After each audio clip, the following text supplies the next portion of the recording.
So we're here with the fabulous Ahnya Chang, who is the director of this year's Gridiron show. And actually, you've been the director for how many years?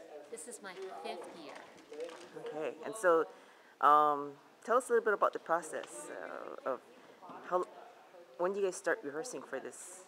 We start rehearsing in the end of June, So it's a 2-month rehearsal process, but prior to that, we have about 2 to 3 months of writing, and prior to that is another 2 to 3 months of brainstorming. So they have meetings where they talk about different different local stories that have happened, politicians or issues that have come up they might want to talk about. And then during the writing process, they go through songs and people submit lyrics. And then we have what we call the rating sessions. What is that? They're about a month apart. And people who submit, we get over 100 submissions. And people will come in, and we will have performers, usually people from the cast from previous years, come in and perform those songs to the people at the session. It's like a focus group, basically. Oh, I didn't know that. Yeah, so we can see which songs are which material is the strongest.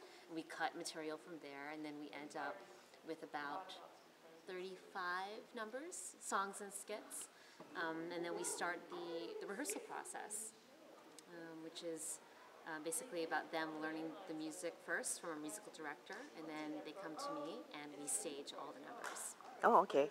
And so once you guys start rehearsing, how many times a week do you practice? We like to do 6 days a week. That would be for the production team. The cast, we try not to call them more than 2 or 3 times, sometimes 4 times a week because of their work schedules. And it's 2 hours a night on the weeknights, and then 4 hours on the weekends, 4 hours Saturday and Sunday.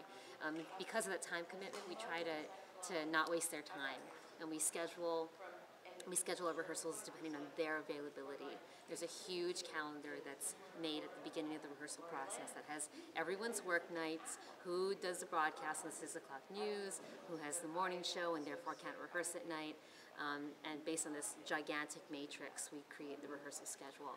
So is that why you had all those Excel sheets? You're like the Excel meister? Yes, and sometimes people's casting is dependent on their availability and their ability to come in on the weekends. We have a lot of cast members who step up and then teach what we've learned to people who miss that rehearsal.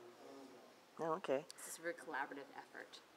Okay, and I understand this is the last time it's going to be once annually, right? Yes. Okay. From now on, it's going to be every other year. So the next show will be in 2013. And the reason is because it's an exhausting process. Oh, really? Because the show is made from scratch. I don't know of any other show of this size in town that's made from scratch. Meaning that people just say, oh, we want to do this song, so therefore we have to find a sheet music for that song, or our musical director has to write out every single note and then orchestrate it for the band. Everything is made from scratch. So this entire show from start to finish takes at least 6 months. And so when we started rehearsals this year, we were at St. Peter's Parish Hall again like we were last year, and we walked in and it was like, oh, we were literally just here. And it's hard, for a lot of people on the production team. It's almost a 24/7 job from the time it starts. I bet it's 24/7 for you too. Yeah, for all of us who are doing the props and the music and stuff, it's like constant communication. If we're not, physically with each other or in rehearsal, it's always like email. The Dropbox is insane.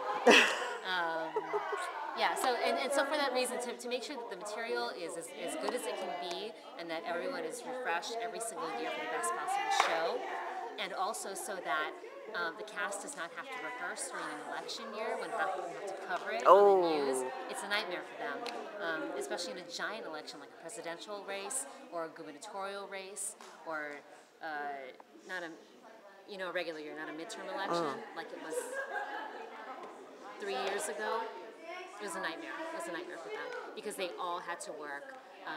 They couldn't take vacation during sweeps. We used to have the show in November, or in October, right when sweeps were about to start. So it was just crazy. So in order to make sure that people could be with their families and with their jobs for an appropriate amount of time, we decided every other year would be best. Oh, okay.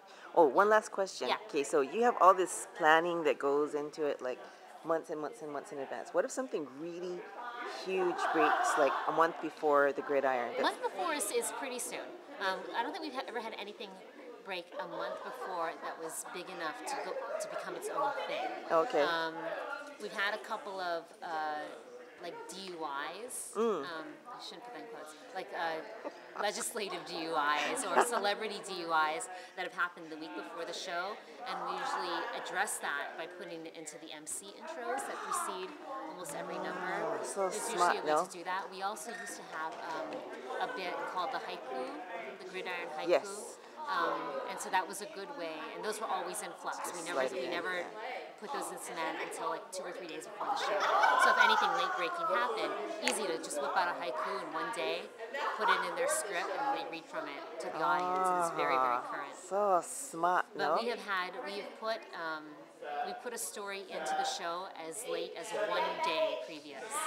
So it happened, we wrote it in that day, and went into the show that night. Okay. Now, are tickets still available for the weekend? I have no idea. Oh. Probably not. Probably not. The show's sold out so fast this year. I would say for the matinee on Saturday, which is at 3 p.m., would be the only available time. Cool. But you never know. Yeah, you never know. I should have scalped my tickets. You never know.